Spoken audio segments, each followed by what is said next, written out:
ایک مرتبہ سویڈن کا ایک وزیر قتل ہو گیا۔ تمام وزراء اور ممبران اسمبلی میں غیر یقینی اور عدم تحفظ کی فضا پھیل گئی۔ چنانچہ ممبران اسمبلی میں سے ایک ممبر نے پارلیمنٹ میں اپنے تحفظ کے لیے قرارداد پیش کر دی۔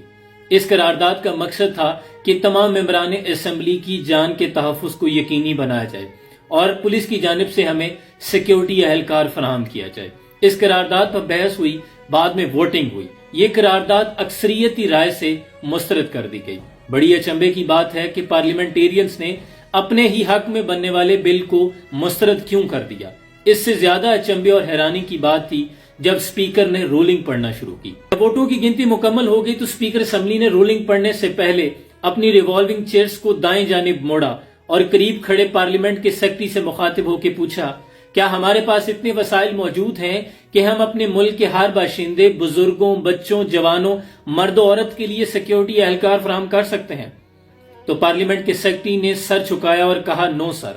اس کے بعد سپیکر اسمبلی نے دوبارہ اپنی چیئر کو گھمایا اور پارلیمنٹیرینز کی طرف دیکھتے ہوئے رولنگ پڑھنا شروع کی۔ آپ نے کہا کہ اس بات میں کوئی شک نہیں ہے کہ ممبران اسمبلی کی جانیں قیمتی ہیں، لیکن اتنی ہی قیمتی ہے جتنی اس پارلیمنٹیرین ہال میں موجود نائب قاصد کی جان قیمتی ہے، اتنی ہی قیمتی ہے جتنی باہر کسی سگنل یا چوک پہ کھڑے کسی گداگر کی قیمتی ہے۔ یعنی ملک کے ہر باشندے کی جان جتنی قیمتی ہے اتنی ہی قیمتی آپ کی بھی جان ہے۔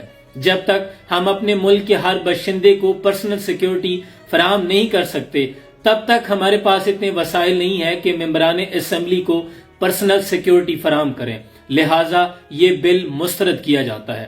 اس کے بعد اپنی رولنگز کو پڑھتے ہوئے آپ نے مزید کہا کہ تمام ممبران اسمبلی اپنی مرضی کے ساتھ سیاست میں آئے ہیں، کسی بامر مجبوری آپ نے سیاست جوائن نہیں کی۔ سیاست چونکہ مشکل ہے اور اس میں آپ کی جان کو بھی خطرہ ہو سکتا ہے۔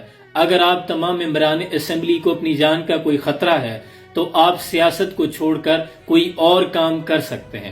This is called true democracy and this is called civilized nation۔ وہ قومیں جو اپنے ملک کے جمہور، اپنی عوام، اپنے باشندوں کو ایک جیسے مساوی برابری حقوق دینا جانتے ہیں۔ اقبال یہاں نام نہ لے علم خودی کا، موضوع نہیں مکتب کے لیے ایسے مقالات، اور بہتر ہے بیچارے معمولوں کی نظر سے پوشیدہ رہیں بعض کے احوال و مقامات۔